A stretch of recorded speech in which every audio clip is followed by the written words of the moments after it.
In this video, I'm going to teach you how to transfer money from a Visa card to GCash. It's a very quick and easy process, so make sure to follow along. All you have to do in order to deposit money into your GCash account using a Visa card is to make sure you have the latest version available of the GCash mobile app.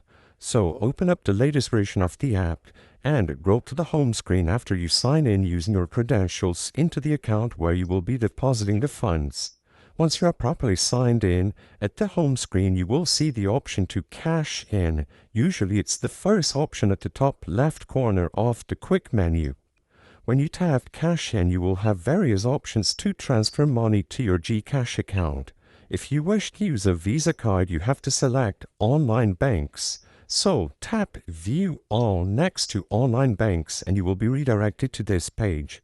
As you can see over here, you have to find the MasterCard/Visa Bank Card option. When you select this bank or this bank card as the option, you will be able to include all of the details about your Visa card, like the card number, the expiry date, the code at the back, and confirm the amount that you wish to cash into GCash.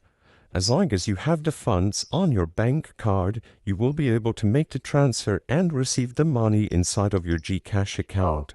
After you are done, you will be able to send the money and make payments as you wish. I hope I was able to help you on how to transfer money from a Visa card to GCash. If this video helped you, please be sure to leave a like and subscribe for more quick and easy tips. Thank you for watching.